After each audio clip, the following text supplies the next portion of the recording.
Well, welcome back to Rambling Ray. I'm just rambling today and taking care of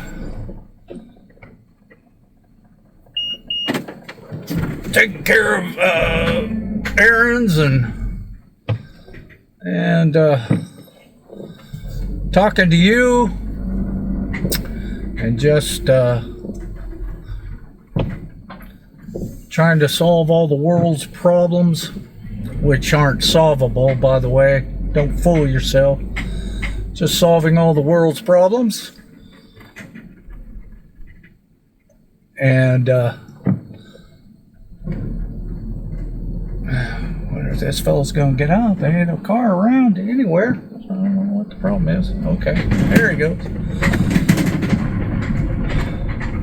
So what an absolutely overcast day. I think probably now I got to tootle around a little bit, talk to you, and kind of impart to you what's rattling on my mind.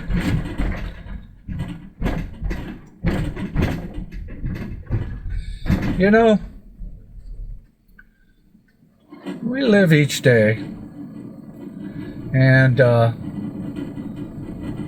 all kinds of new things come up, whether they're twist you a little bit. There we go. Things come up during the day. You say to yourself, well, that's a blessing. Or you say to yourself, well, that was a curse. Well, you know what? I'm blessed every day. I wake up, I was sheltered in the evening. I have food, I have clothes on my back, I have the gracious Lord walking with me, fellowshipping with me.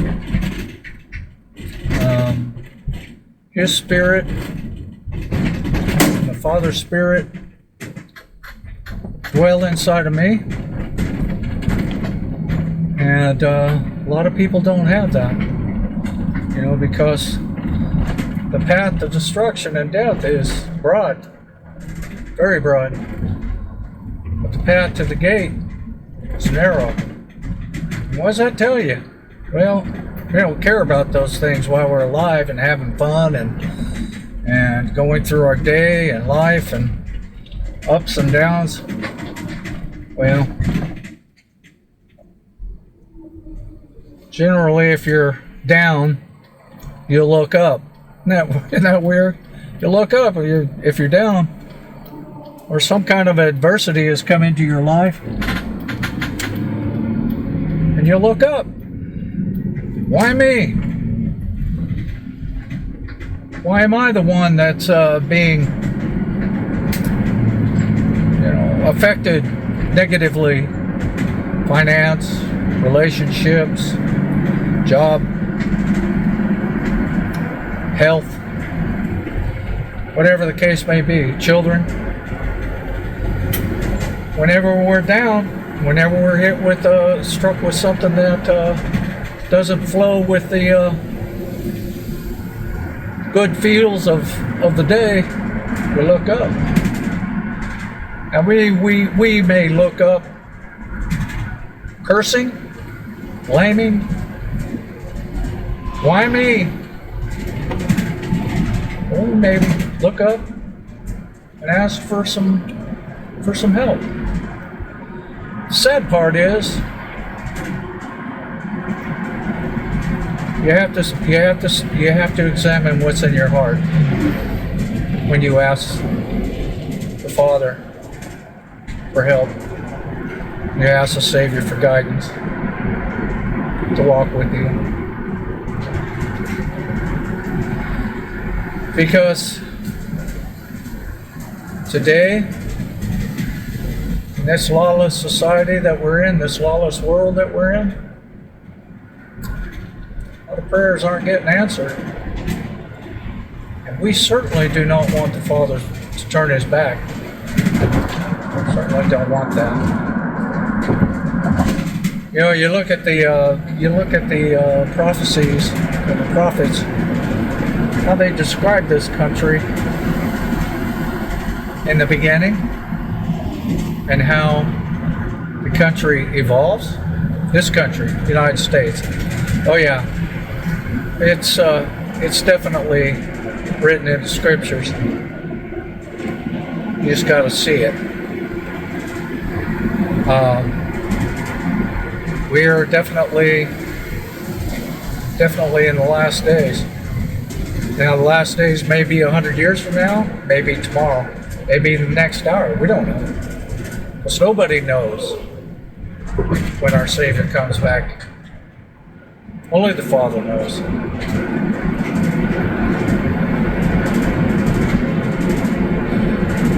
And many are not prepared, sadly.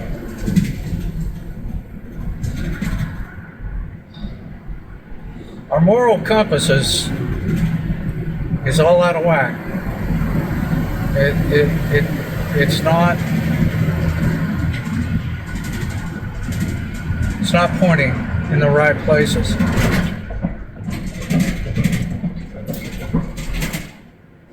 Samaritan, people don't want to be neighborly because they're afraid that it's going to adversely impact them. That's sad. I find that just incredibly heartbreaking. I've got some dogs up here running around, probably got thrown out.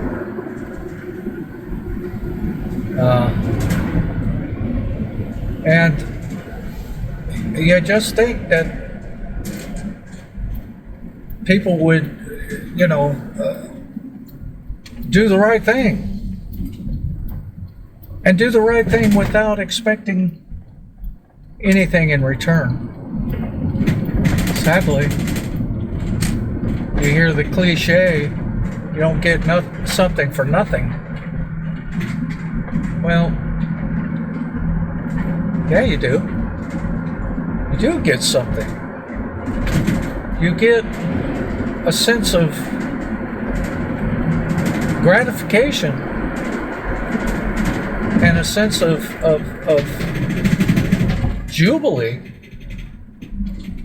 when you're able to help someone else out. When you're able to do a kind thing. You know, your good morning could change the life of somebody.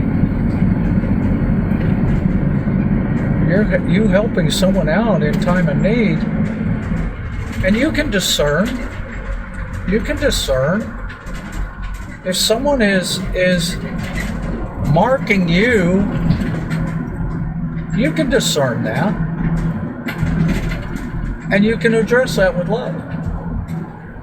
No, just like your prayers. Sometimes the answer is no. Well, if you got someone who's just taking advantage of you, your answer could be no. But it's not out of hate.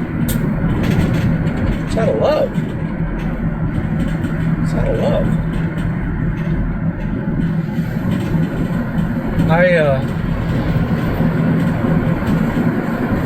I've done a lot of discerning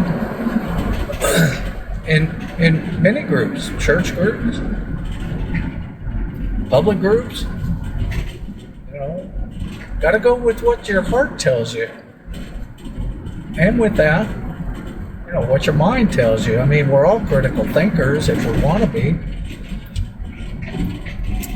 But you got to stand to your position, though. And even if that means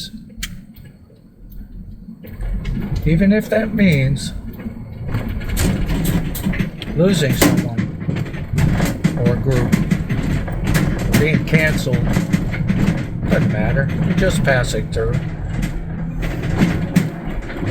You're just passing through. So, with the time that you have today, do something good for someone without any expectation of anything in return from them. your reward will be eternal. You just have to recognize it. You just have to recognize it. So do something good for someone. That could be a smile, it could be a hi, it could be stopping and visiting with someone, especially our elders. Especially our elders. We have some very lonely people out there that all they want to do is just have a conversation. Let them tell their story to you. And show interest. And show attentiveness. And appreciate what they're sharing with you. You never know what kind of gold nugget will be imparted to you.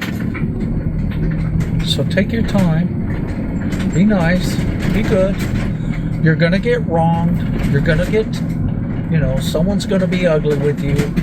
As we call them, the wild Karen. Now, my wife's name is Karen, but so I can say that. You're going to get the wild Karens. You're going to get the wild Chads. You're going to get the entitled people out there. Think that the world owes them. That is some sad, pathetic human beings. Truly. Because guess what? Can't take it with you. And you will die. You're not getting out of this life alive. So, unless the good Lord comes back right now, you're not getting out of this life alive. So, be kind to people. Okay? Love you.